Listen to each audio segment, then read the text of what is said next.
Hello, dear students. Welcome to the third part of the video lecture series on the essay Nightwalkers and Mystery Mongers Sense and Nonsense at the Edge of Science. In the first video of the series, I gave you a brief introduction to the author Carl Sagan. In the second video, we actually started the essay. That was the first part of the lesson on the essay, where we discussed the first two paragraphs of the essay from your textbook, Waste with Words, Literatures in English. So, in the previous video, we just began this essay by talking about an incident that happened in ancient Greece where a person named Alexander of Abonoticus tried to cheat the people, the ordinary people, by pretending that he had discovered a new and oracular god. So he ran out into the marketplace one day, created a huge spectacle, and he prophesied that a new god is coming, a god with oracular powers, a god who can foretell the future. Then he ran to the construction site of a temple where he pretended to discover something that he had hidden earlier, that is, a goose egg in which he had hidden a baby snake. He proclaimed to everyone that this snake is the prophesied God. Then he ran to his house, he closed the doors and windows, and he stayed inside for 2 or 3 days. After a few days, when he opened the door, the crowd outside came to see what is happening, and they found that Alexander is standing there with a huge serpent coiled around his body. And he told everyone that the tiny snake, the baby snake, had grown into a huge snake over the course of the last 2 or 3 days. And because of this magical growth that he attributed to the snake, everybody believed that the snake actually has some supernatural powers. But actually, the snake was a different snake, which was large, but it was not poisonous. It was a docile snake which he had procured, which he had got from a place called Macedonia earlier for this very purpose. He had hidden it in his house, and then when he came inside, he kept away the small snake, and then he wore the huge snake around his body. And but however, the people did not know that these are two different snakes. So the people actually believed him when he said that this is the same snake which has grown impressively in the interim. And then he said, this snake is your new god, and the snake will have the power to answer all your questions about your past, present, and future. And how did people believe this? Because Alexander was standing inside his house, which was dimly lit. There was not much bright light where he was standing, and there was so much crowd, and everybody was pushing and shoving each other, one another, that nobody could see the snake very clearly for a long time. So this is how Alexander fooled the people into thinking that he has discovered a new god. And that is where we stopped the previous video. Now in this video we will go on to see how Alexander of Abonoticus used this trickery, used this story of the snake in order to take money from people. So the previous video was based on page 116 of your textbook, and this video will be based on pages 117 to 118 of your textbook. Okay, let us continue. Page 117, first paragraph. Alexander then pronounced the god ready to answer written questions delivered in sealed envelopes. When alone, he would lift off or duplicate the seal, read the message, remake the envelope, and attach a response. People flocked from all over the empire to witness this marvel, an oracular serpent with the head of a man. In those cases where the oracle later proved not just ambiguous but grossly wrong, Alexander had a simple solution. He altered his record of the response he had given. And if the question of a rich man or woman revealed some weakness or guilty secret, Alexander did not scruple at extortion. The result of all this imposture was an income equivalent today to several $100,000 per year and fame rivaled by few men of his time. So, once everybody accepted that this serpent is actually a god, Alexander pronounced the god ready to answer written questions delivered in sealed envelopes. So he told all the people, if you have any questions to ask this god, you should write down your questions and put those writings. You should write it down on a piece of paper, put that piece of paper inside an envelope, seal the envelope and give it to me. And then I will give it to the god, and the god, which is the serpent, will answer your questions. And this is what he uh, told them. So people would believe that, and they would give him written questions in sealed envelopes. Alexander would go back inside, and when he was alone, when there was nobody else around, he would lift off or duplicate the seal. Sealed envelope would be covered with something, right? Some wax seal or something would be there, but he had a way to remove the seal without breaking the seal. So he would lift off the seal, or he would duplicate the seal. He would have a seal which looks just like that. And then he will read the message. Then he will attach a response to the message, and he will give it back again in a sealed envelope to the person who asks a question. And what will the person think? He will look at the seal and think, oh, okay, the seal has not been broken, so maybe whoever read my question and gave the response has some magical powers. Otherwise, how would they know my question without opening the seal? Then whatever answer they give must be correct. This is what people would think. People flocked from all over the empire to witness this marvel. Which empire? We had talked about the Roman Empire. This happened in ancient Greece, but it was during the time of the Roman Emperor Marcus Aurelius. So people came from all parts of Greece and Rome in order to witness this marvel, this wonder, this miracle. So people flocked, they crowded in from all over the empire. What is the marvel that they wanted to see? An oracular serpent with the head of a man.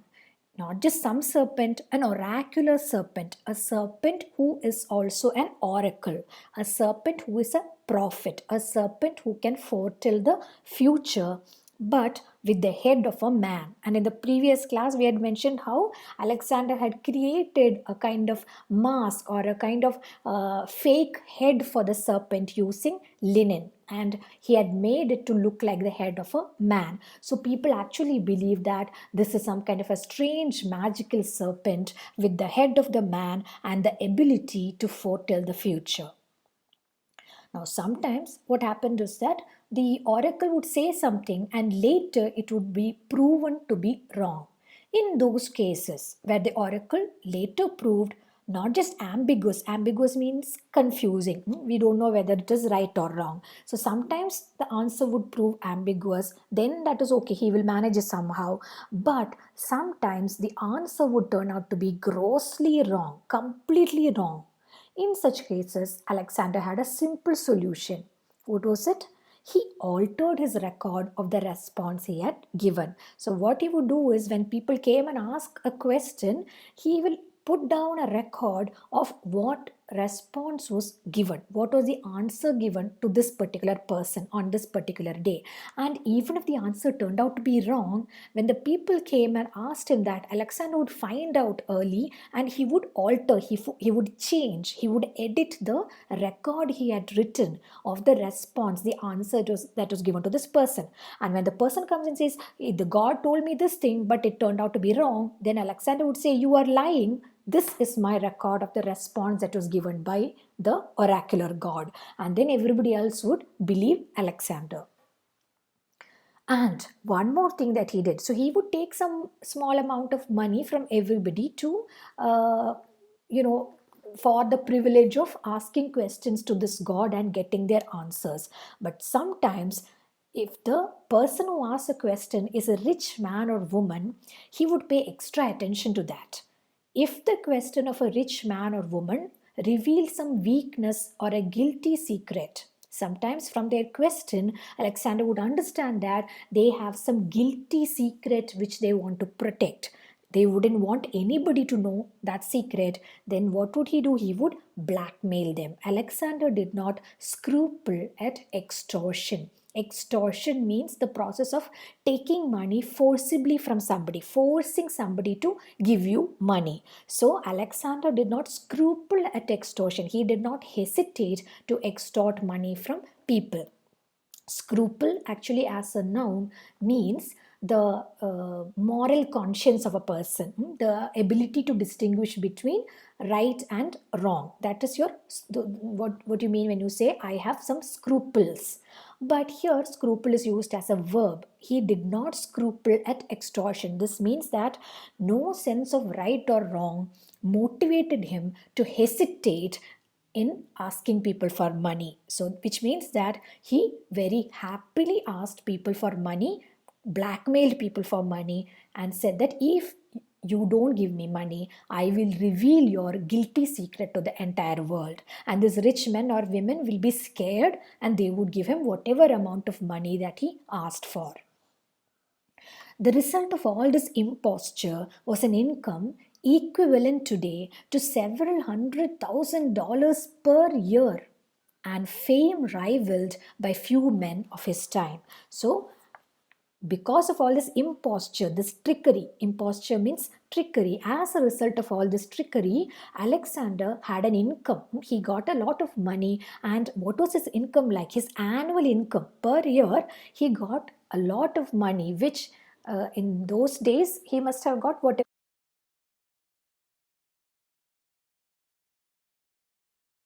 But that amount of money that he got in those days per year, if you compare it to the amount that you get today, it is equivalent to several $100,000. So he became an extremely rich man.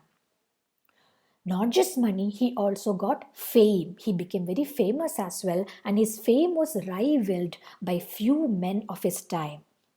His fame was rivaled by very few men of his time. That means hardly anybody who lived at that time was as famous as Alexander of Abonoticus. But how did he become rich and how did he become famous? It is by tricking people who were too innocent, who were too gullible, and who believed everything that he told them. So, this is the story of Alexander of Abonoticus that Carl Sagan begins his essay with.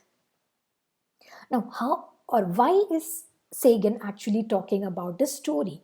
We realize that this is actually, Sagan is an astrophysicist, he's a scientist, he's a science popularizer. So, why is he talking about this kind of a case where a man tricks people in the name of God? We may smile at Alexander the Oracle Monger. Of course, we all would like to foretell the future and make contact with the gods. But we would not nowadays be taken in by such a fraud. Or would we? So, when we hear the story of Alexander the Oracle Monger, we said Monger is somebody who sells something. So, Alexander is somebody who promotes this oracle which he claims is a god. So, when we hear the story, we may smile. We may think, oh, this is something that people did in old days, and they were a little silly, they were a little gullible. That's why this happened, and we would never do something so stupid. That is what we believe. Of course, we all would like to foretell the future. എല്ലാവർക്കും ആഗ്രഹം ഉണ്ടാവും future എന്താണെന്ന് അറിയാൻ. We all would like to know the future or to tell the future. Everybody would like to know what is going to happen in the future. And we would like to make contact with the gods. Suppose there are gods, then it would be very interesting, very exciting to make contact with the gods. So all of us would like that. But nowadays we would not be normally taken in by such a fraud, by such a trickery. ഇത്രയും വലിയ ഒരു fraud പണി ഇയാൾ കാണിച്ചത് അന്ന് കാലത്ത് ആൾക്കാർ വിശ്വസിച്ചിരുന്നു. അത് അന്നത്തെ ആളുകൾ പൊട്ടന്മാരായതുകൊണ്ടാണ് നമ്മൾ വിചാരിക്കുന്നു. ഇന്ന് കാലത്ത് നമ്മളെ ഇങ്ങനെയൊക്കെ കാണിച്ചിട്ട് ആർക്കും പറ്റിക്കാൻ പറ്റില്ല എന്നാണ് നമ്മൾ വിശ്വസിക്കുന്നത്. Or would we? But is that actually true? Is that belief true? ഇന്ന് കാലത്തും നമ്മളെ ആളുകൾ പറ്റിക്കുന്നുണ്ട്. എങ്ങനെയാണ്? അതിൻ്റെ ഒരു എക്സാമ്പിളാണ് അടുത്ത് പറയുന്നത്. Another character. M. Lamar Keene, this is an American person. M. Lamar Keene spent 13 years as a spiritualist medium. He was pastor of the New Age Assembly Church in Tampa, a trustee of the Universal Spiritualist Association, and for many years a leading figure in the mainstream of the American spiritualist movement. He is also a self confessed fraud who believes from first hand knowledge that virtually all spiritual readings, seances, and mediumistic messages from the dead are conscious deceptions contrived to exploit the grief and longing we feel for deceased friends and relatives.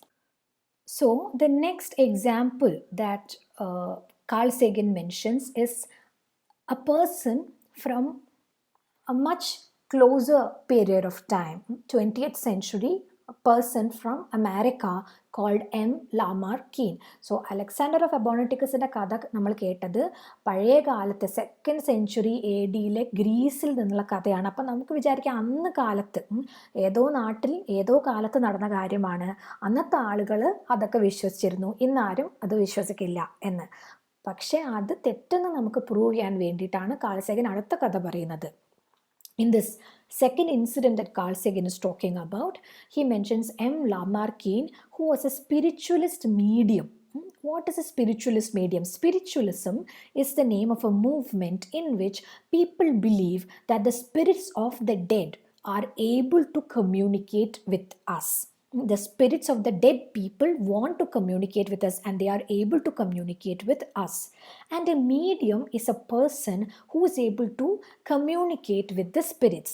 So the idea is that dead people's spirits want to communicate with us, but not everybody can understand them, not everybody can communicate with them.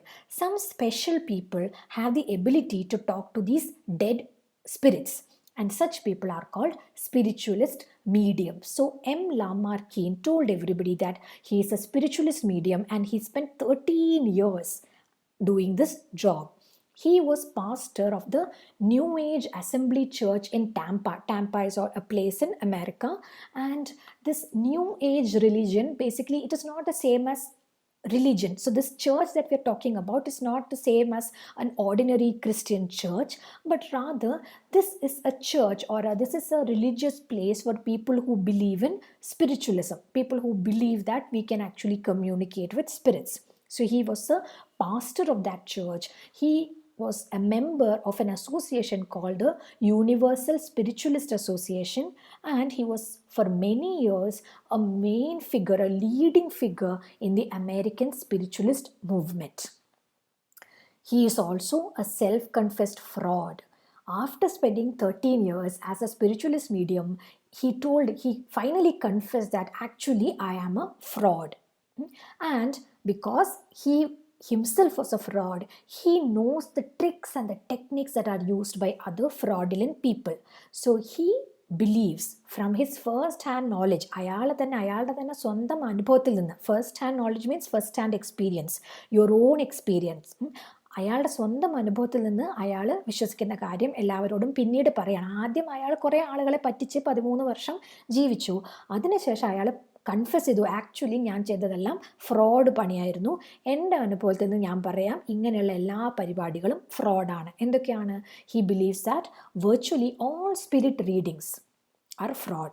Spirit readings, basically, some of you will be familiar with this idea of Ojo board, right? Where you draw A, B, C, D on a piece of paper, and then you put a coin and a candle, and then you call the spirit, and you ask questions, and the spirit will make the candle run to the different letters.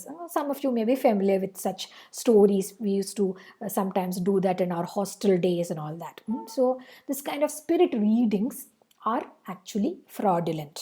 Then seances. Seance is basically a kind of meeting where a medium and many other people will sit together and try to communicate with the ghost or with the spirit. So what happens is that if I want to speak to the spirit of a dead person, maybe my close family member or a friend or somebody, then I will go to a medium, and there will be other people like me who want to also talk to their loved ones who are now dead. then all of us will sit together with the medium.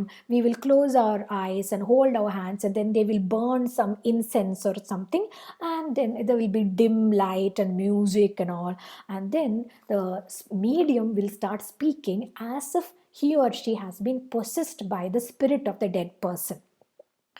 അങ്ങനെയുള്ള ഗ്യാതറിങ്സിനാണ് എന്ത് പറയുന്നത്, seances എന്ന് പറയുന്നത്. And mediumistic messages from the dead. The idea that a medium can actually communicate to you a message that has been given by a dead person's spirit. All these, according to M. Lamarckine, all these are conscious deceptions. They are intentional deceptions. They are tricks, ഡിസെപ്ഷൻസ്. പറ്റിക്കലാണ്. അതും conscious ആയിട്ട് വേണം വച്ചിട്ട് നമ്മളെ പറ്റിക്കാൻ വേണ്ടി ആളുകൾ ചെയ്യുന്ന കാര്യങ്ങളാണ്. And these are deceptions contrived, created to exploit the grief and longing we feel for deceased friends and relatives. Our friends and relatives who are deceased, who are dead, when that happens, we feel a lot of grief and longing for them. നമുക്ക് സങ്കടം തോന്നും, നമുക്ക് അവരെ ഇനിയും കണ്ടാൽ കൊള്ളാമെന്ന് തോന്നും. അങ്ങനെയുള്ള നമ്മളുടെ ആ വിഷമത്തിനെയും നമ്മളുടെ അവരോടുള്ള സ്നേഹത്തിനെയും എക്സ്പ്ലോയിറ്റ് ചെയ്യാൻ വേണ്ടി, അങ്ങനെ പൈസ ഉണ്ടാക്കാൻ വേണ്ടി പലരും ചെയ്യുന്നതാണ് ഈ പറഞ്ഞ മീഡിയമിസ്റ്റിക് ആയ പ്രാക്ടീസസ് എല്ലാം.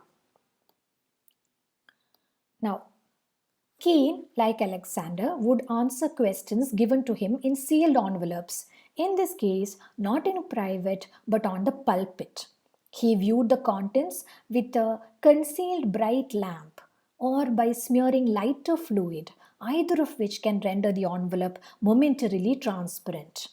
He would find lost objects, present people with astounding revelations about their private lives which no one could know, commune with the spirits, and materialize ectoplasm in the darkness of the seance, all based on the simplest tricks, an unswerving self-confidence, and most of all on the monumental credulity, the utter lack of skepticism he found in his parishioners and clients.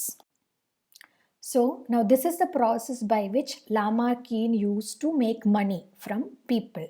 What did he do? Just like Alexander of Abonoticus, this man also, Keene also, would answer questions that are given to him in sealed envelopes. So in his church, he will stand on the pulpit. The pulpit means basically the elevated platform on which a preacher stands in order to preach to the people. So he will stand at this elevated place and he will ask the people, if you have any question, give it to me in a sealed envelope, and they would do that. And in Alexander's case, he would go back into the house, he will take off the seal, and he would do all those things in private. But here, Keene would actually answer the questions without opening the sealed envelope in public. So because it is in public, people used to believe that it is actually true. But how did he do that? He had some techniques for that. He viewed the contents with a concealed bright lamp, or by smearing lighter fluid. So you take the envelope, the sealed envelope, and then he will keep it behind the pulpit and behind that desk-like thing, and then he will have a little bit of lighter fluid there. He will quickly smear a little bit of lighter fluid. ആ എൻവലപ്പിൻ്റെ മുകളിൽ ഇത്തിരി lighter fluid തേക്കും. അല്ലെങ്കിൽ otherwise he will have a concealed bright lamp, and he will put the envelope in front of the lamp so that he can read what is inside. So ഇങ്ങനെയുള്ള ചില ടെക്നിക്കുകൾ ഉപയോഗിച്ചിട്ട് എൻവലപ്പിനെ അയാൾ ട്രാൻസ്പെറൻ്റ് ആക്കി മാറ്റും. മൊമെൻ്ററിലി transparent, തൽക്കാലത്തേക്ക് ട്രാൻസ്പെറൻ്റ് ആയി മാറ്റും. അപ്പോൾ പെട്ടെന്ന് അയാൾക്ക് വായിക്കാൻ പറ്റും എന്താണ് അതിൽ എഴുതിയിരിക്കുന്നതെന്ന്. And then by the time he gives the envelope back to the person, it will no longer be transparent. So everybody will believe that he is able to read what is written inside the sealed envelope only because of the magical powers. And then he will find lost objects. If somebody says, my grandmother's golden ring is lost, he will tell them where to find it. He will present people with astounding revelations. Reveals. Revelation means things that you reveal. Astounding revelations, amazing revelations about their private lives which no one could know. So there are some things about our private lives that nobody else can know. Maybe somebody is having an affair with somebody else, or somebody stole some money from their parents or something like that. So these are small things about their private lives which they think that nobody else could know. But he will say, you did this thing happened to you. And people will believe that he knows these things only because of the magical powers, because he's talking about things that nobody else could possibly know. And then after that, he would commune with the spirits. He would communicate with the spirits and materialize ectoplasm. Now, ectoplasm here is not a real thing. It is like a kind of substance that spiritualists use in order to create a certain impression that there is a ghost in this room. So they will throw a certain material and then they will say, okay, that material is now turning blue. It is bright in color. That means there is a ghost here. So these are all techniques that they use. So all these things he would do, and everything was based on the simplest tricks.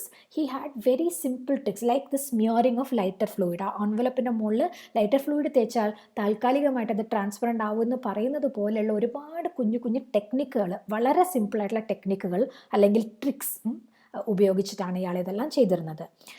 Also it was based on an unswerving self confidence. He had a lot of self confidence.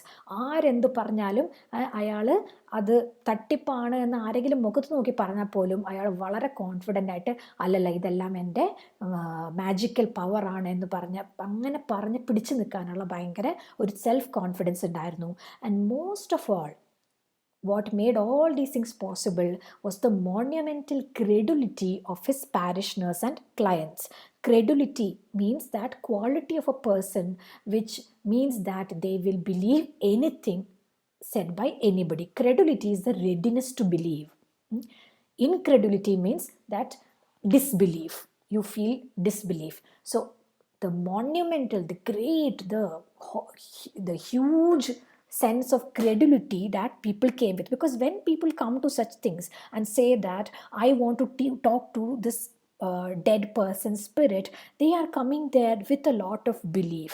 They will believe anything because they really badly want to communicate with this spirit. So the monumental credulity of his parishioners, of his clients, was something that helped Lamarckine to trick them. The utter lack of skepticism. We mentioned in the introduction that skepticism, Skeptical Inquirer, right? That is the name of the journal in which this essay was published. Skepticism means that quality that you will not believe anything just by hearing it. You will always ask questions. You will always have a doubt about everything. And however, these people, his parishioners and clients, they had an utter lack of skepticism. They had no skepticism. They had no doubts or questions. They would believe anything. Now, Keane believes, as did Harry Houdini, that not only is such fraud rampant among the spiritualists, but also that they are highly organized to exchange data on potential clients in order to make the revelations of the seance more astonishing. Harry Houdini was an American magician, and he was somebody who talked about how it is possible for people to believe such things like magical tricks. So just like Harry Houdini, M. Lamarckine also, after confessing that he was a fraud, he says that I believe that such fraud is rampant among spiritualists. Rampant means it is highly prevalent. There is a lot of such fraud going on. Almost all the people who claim to be spiritualists are actually frauds. But not just that, they are also highly organized. One spiritualist and another spiritualist they will share information. So if I am a spiritualist in my town and somebody is coming from out of town, then the spiritualist of that town will inform me in advance that this person is coming, this is their background detail, everything they will tell me, and I will be able to behave as if I already know all these people. And then the person coming from the other town will wonder, oh, how did this person know all these things? She must have some spiritualist power. So this kind of high degree of organization exists among the different frauds, the people who claim to be spiritualists, and they exchange data on potential clients, those who might be your clients. I will give you data, I will give you information on them. When you have a chance, you should give me information about my clients. This kind of an understanding is there between the different frauds. Like the viewing of Alexander's serpent, the seances all take place in darkened rooms because the deception would be too easily penetrated in the light. And this is something common to all these seances, all these spiritual meetings, that none of them take place under the bright light of the sun or under the bright light of a tube light. Rather, they all take place in darkened rooms. They will say it is for the atmosphere, that the spirit will not come if there is too much light, but actually it is because if there is a lot of light, then the deception would be too easily penetrated. The trick would be very easily understood by the people. In his peak earning years, Keene earned about as much in equivalent purchasing power as Alexander of Abonoticus. So, whatever money Alexander of Abonoticus earned in those days, in the 2nd century AD in Greece, the equivalent amount of money was earned by M. Lamarckine in his peak earning years, in the time when he made most money. So, this is a very lucrative business. This is a very profitable business, that if you try to defraud people, if you try to trick people by saying that I have spiritual powers and I can communicate with your dead relatives, and through me you can communicate with them if only you will give me a little bit of money. If you say that, a lot of people will believe it and you will be easily able to trick them and make a lot of money. So this is what we learn from the two different examples of both Alexander of Abonoticus as well as M. Lamarckine. One story happened in ancient Greece and the other one happened in very recently in America, but still both are very similar. അപ്പോൾ നമ്മൾ ഇന്നത്തെ വീഡിയോയിൽ പറഞ്ഞത് വളരെ ബ്രീഫായിട്ട് പറയുകയാണെങ്കിൽ, first we talked about how Alexander of Abonoteichus tricked people. അപ്പോൾ നമ്മൾ കഴിഞ്ഞ വീഡിയോയിൽ പറഞ്ഞു ഇയാൾ പാമ്പിനെ കൊണ്ടുവന്നിട്ട് എല്ലാവരെയും വിശ്വസിപ്പിച്ചു ഈ പാമ്പിന് എന്തോ മാജിക്കൽ പവേഴ്സ് ഉണ്ട് എന്ന്. അതെല്ലാവരും വിശ്വസിച്ച് എങ്ങനെയാണെന്ന് വരെ നമ്മൾ പറഞ്ഞു നിർത്തി. ഇനി ഇതിൽ നമ്മൾ ഫസ്റ്റത്തെ പാരഗ്രാഫിൽ പറഞ്ഞത് എങ്ങനെയാണ്, അലക്സാണ്ടർ ആ പാമ്പിനെ കഴുത്തിൽ ചുറ്റി നിന്നിട്ട് ഇവരോട് പറയും, നിങ്ങൾക്ക് എന്തെങ്കിലും സംശയങ്ങൾ, എന്തെങ്കിലും ചോദ്യങ്ങൾ നിങ്ങളുടെ ഫ്യൂച്ചറിനെ പറ്റി, നിങ്ങളുടെ ഭാവിയെ പറ്റി പ്രവചനങ്ങൾ കിട്ടാനുണ്ടെങ്കിൽ നിങ്ങളൊരു കത്ത് പോലെ എഴുതി ഒരു കവറിലിട്ട് ആ കവർ സീൽ ചെയ്തിട്ട് എനിക്ക് തരൂ, ഉത്തരം ഞാൻ ആ ദൈവത്തിൻ്റെ അടുത്ത് നിങ്ങൾക്ക് വാങ്ങിത്തരാം, പാമ്പാകുന്ന ദൈവത്തിൻ്റെ അടുത്ത് വാങ്ങിത്തരാം എന്ന് പറയും. അങ്ങനെ ആളുകൾ ചെയ്തു കൊടുക്കും. ഇയാൾ അകത്ത് പോയിട്ട് ആരും അറിയാതെ ആ സീല് തുറന്ന് അത് പൊട്ടിച്ച് വായിച്ച് അതിനുള്ള ഉത്തരം കണ്ടുപിടിച്ച് പിന്നെയും അയാളുടെ കയ്യിൽ ഒരു ഡ്യൂപ്ലിക്കേറ്റ് സീലുണ്ട്, അത് വെച്ചിട്ട് ഇത് അടച്ചിട്ട് അവർക്ക് തിരിച്ചു കൊടുക്കും. ഇതാണ് ഉത്തരം എന്ന് പറയും. അപ്പോൾ ആളുകളെല്ലാം വിശ്വസിക്കും. സീല് തുറക്കാതെ ഇയാൾക്ക് പറയാൻ പറ്റിയതുകൊണ്ട് ഇയാൾ ശരിക്കും മാജിക്കലായിട്ടുള്ള പവറുള്ള എന്തോ ഒരു ദൈവം ഇയാളുടെ കൂടെ ഉണ്ടെന്ന് അവർ വിശ്വസിക്കും.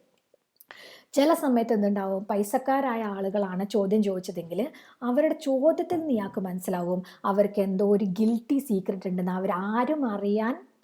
ആരും അറിയരുത് എന്ന് അവർ ആഗ്രഹിക്കുന്ന എന്തൊക്കെയോ സീക്രട്ട് അവരുടെ ഉള്ളിലുണ്ട്, എന്തൊക്കെയോ രഹസ്യങ്ങളുണ്ട്.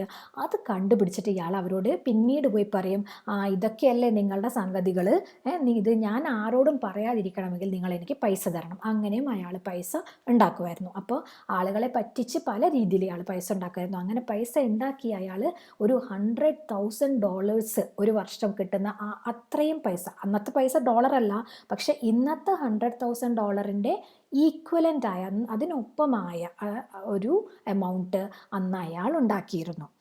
ഇനി ഇത് കേൾക്കുമ്പോൾ നമുക്ക് തോന്നിയേക്കാം അന്നത്തെ ആളുകൾ പൊട്ടന്മാരായതുകൊണ്ട്, പഴയ കാലത്തെ ആളുകളാണ്, അവർ സൂപ്പർസ്റ്റിഷ്യസ് ആണ്, അതുകൊണ്ടാണ് ഇതെല്ലാം അയാൾക്ക് ചെയ്യാൻ പറ്റിയതെന്ന്.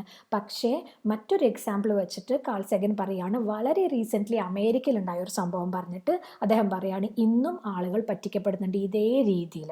അതിന് എക്സാമ്പിളാണ് എം. ലാമാർക്കീൻ എന്ന് പറഞ്ഞ ഒരു മനുഷ്യൻ. അയാൾ ഒരു സ്പിരിച്വലിസ്റ്റ് മീഡിയമാണ് എന്ന് അയാൾ സ്വയം ക്ലെയിം ചെയ്തിരുന്നു.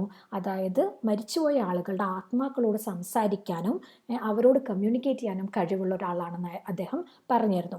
അദ്ദേഹം പബ്ലിക്കായിട്ട് തന്നെ മീറ്റിങ്സ് നടത്തി വന്നിട്ട് ആളുകളോട് ചോദിക്കും, നിങ്ങൾക്ക് മരിച്ചുപോയ ആളുകളിൽ നിന്ന് എന്തെങ്കിലും ഉത്തരം കിട്ടാനുണ്ടോ, ഉണ്ടെങ്കിൽ ഇതുപോലെ തന്നെ ഒരു കത്തിലെഴുതി ഒരു കവറിലിട്ട് സീൽ ചെയ്ത് എനിക്ക് തരൂ എന്ന് പറയും. അലക്സാണ്ടറെ പോലെ അയാൾ റൂമിൽ പോയി ഇത് തുറന്നു നോക്കുകയല്ല ചെയ്തിരുന്നത്, അയാൾ പബ്ലിക്കായി തന്നെ അതിന് ഉത്തരം പറയും. പക്ഷേ അയാൾക്ക് ചില ട്രിക്കുകൾ ഉണ്ടായിരുന്നു, സ്ലൈറ്റ്ലി സയൻറ്റിഫിക് ആയിട്ടുള്ള ചില ട്രിക്ക് ഉണ്ടായിരുന്നു. ഫോർ എക്സാമ്പിൾ, ഈ ലൈറ്ററിൻ്റെ ഉള്ളിൽ ഉണ്ടാകുന്ന ആ ഒരു ഫ്ലൂയിഡ് ഉണ്ടല്ലോ, അത് ഇതുമ്പോൾ ചെറുതായിട്ട് തേച്ച് കഴിഞ്ഞാൽ, ഈ എൻവലപ്പുമ്പോൾ തേച്ച് കഴിഞ്ഞാൽ എൻവലപ്പ് ട്രാൻസ്പെറൻ്റ് ആവും, ഈ കവർ ട്രാൻസ്പെറൻ്റ് ആവും. അപ്പോൾ അതിനകത്ത് എന്താണ് എഴുതിയെന്ന് എളുപ്പത്തിൽ അയാൾക്ക് വായിക്കാൻ പറ്റുമായിരുന്നു. അപ്പോൾ ഇതുപോലുള്ള പല ടെക്നിക്കുകൾ ഉപയോഗിച്ചിട്ട് ഇയാൾ ആൾക്കാരെ പറ്റിച്ച് അവരിൽ നിന്ന് പൈസ ഉണ്ടാക്കിയിട്ടുണ്ട്. 13 വർഷത്തിന് ശേഷം അയാൾ സ്വയം പറഞ്ഞു, ഞാനൊരു വലിയ ഫ്രോഡായിരുന്നു, ഇതെല്ലാം ഞാൻ ചെയ്തതാണെന്ന് പറഞ്ഞിട്ട് അയാൾ കൺഫെസ് ചെയ്തു. അങ്ങനെ അയാളുടെ ഒരു തുറന്ന പറച്ചിലിൽ നിന്ന് നമുക്ക് മനസ്സിലാക്കാം ഇതുപോലെ ഒരുപാട് ആളുകളുണ്ട്, എല്ലാവരും തട്ടിപ്പുകാരാണ്. അവരിതെല്ലാം ചെയ്യുന്നത് എന്തിനാണ്? ആൾക്കാർക്ക്, സാധാരണ മനുഷ്യർക്ക്, മരിച്ചുപോയ ആൾക്കാരോടുള്ള സ്നേഹവും അവർ മരിച്ചതിലുള്ള വിഷമവും യൂസ് ചെയ്യാൻ, അത് എക്സ്പ്ലോയിറ്റ് ചെയ്യാൻ, അത് ചൂഷണം ചെയ്യാൻ വേണ്ടിയിട്ടാണ്. അങ്ങനെ അവരിൽ നിന്നും പൈസ അടിച്ചു മാറ്റാൻ വേണ്ടിയാണ് ഇതൊക്കെ ചെയ്തിരുന്നത്. അങ്ങനെ ഇവർ ഒരാൾ ഒരു സ്പിരിച്വലിസ്റ്റ് ചെയ്യാൻ മാത്രമല്ല, പല നാടുകളിലുള്ള സ്പിരിച്വലിസ്റ്റുകൾ തമ്മിൽ വളരെയധികം ബന്ധമുണ്ട്. അപ്പോൾ അവരെല്ലാം ഇങ്ങനത്തെ ഓരോ തട്ടിപ്പ് ചെയ്യുമ്പോൾ അങ്ങോട്ടും ഇങ്ങോട്ടും സഹായിച്ചിട്ടാണ് ചെയ്യുക. അപ്പോൾ ഒരു നാട്ടിലെ ഒരു സ്പിരിച്വലിസ്റ്റിൻ്റെ അടുത്ത് ഒരാൾ വരുമ്പോൾ ആ ആളെപ്പറ്റി എന്തെങ്കിലും അറിവുള്ള മറ്റൊരു നാട്ടിലെ സ്പിരിച്വലിസ്റ്റ് ഉണ്ടെങ്കിൽ അയാൾ എല്ലാ ഇൻഫർമേഷനും ആദ്യത്തെ സ്പിരിച്വലിസ്റ്റിന് കൊടുക്കും. അങ്ങനെ ഇവർ ഡാറ്റ ഷെയർ ചെയ്തിട്ടാണ് ഡാറ്റ എന്ന് പറഞ്ഞാൽ ആളുകളെ പറ്റിയിട്ടുള്ള ഇൻഫർമേഷൻ ഷെയർ ചെയ്തിട്ടാണ് അവർ കാര്യങ്ങൾ ചെയ്തത്. അപ്പോൾ എല്ലാവരും വിചാരിക്കും, നമ്മളെപ്പറ്റി മറ്റാർക്കും അറിയാത്ത എന്തൊക്കെയോ കാര്യങ്ങൾ ഇയാൾക്കറിയാം, ഇതൊക്കെ ഇയാൾ എങ്ങനെ അറിഞ്ഞു? ശരിക്കും അയാൾക്ക് എന്തോ ദിവ്യസിദ്ധി ഉണ്ടാവുമായിരിക്കും എന്ന് മാത്രമല്ല, ഈ പറയുന്ന എല്ലാ കാര്യങ്ങളും ആളുകളെ പറ്റിക്കണമെങ്കിൽ ഒന്ന് കുറേ സയൻറ്റിഫിക് ആയിട്ടുള്ള അല്ലെങ്കിൽ ചെറിയ ചെറിയ സിമ്പിളായിട്ടുള്ള ട്രിക്സ് ഉപയോഗിക്കും, കള്ളത്തരങ്ങൾ ഉപയോഗിക്കും. രണ്ട്, ഈ ചെയ്യുന്ന സ്പിരിച്വലിസ്റ്റ് മീഡിയംസിന് ഭയങ്കര സെൽഫ് കോൺഫിഡൻസ് ആയിരിക്കും. ആരെന്ത് പറഞ്ഞാലും അവർ അതിൽ നിന്ന് വിട്ടു നിൽക്കില്ല. മൂന്നാമതൊരു കാരണം എന്താണ്? ഇവരെ അപ്രോച്ച് ചെയ്യുന്ന ആളുകൾ, ഈ മീഡിയംസിനെ അപ്രോച്ച് ചെയ്യുന്ന ആളുകളെല്ലാം വളരെ ക്രെഡുലസ് ആയിട്ടുള്ള ആൾക്കാരായിരിക്കും. അതായത് എന്ത് പറഞ്ഞാലും വിശ്വസിക്കാൻ തയ്യാറായി ചെല്ലുന്ന ആളുകളായിരിക്കും. അപ്പോൾ ഇങ്ങനെ അലക്സാണ്ടർ ഓഫ് അബർണിറ്റിക്കസ് പണ്ട് കാലത്ത് ഗ്രീക്കുകാരെ പറ്റിച്ചതുപോലെ അടുത്ത കാലത്ത് അമേരിക്കക്കാരെ പറ്റിച്ചിരുന്ന ഒരാളായിരുന്നു എം ലാമാർ കീൻ. ഇനി ഇതെല്ലാം പറഞ്ഞിട്ട് where is Carl Sagan actually going with this എന്നുള്ളത് നമുക്ക് അടുത്ത വീഡിയോയിൽ കുറച്ചുകൂടി ഡീറ്റെയിൽ ആയിട്ട് നോക്കാം. We will stop here now and we will continue in the next video. Thank U.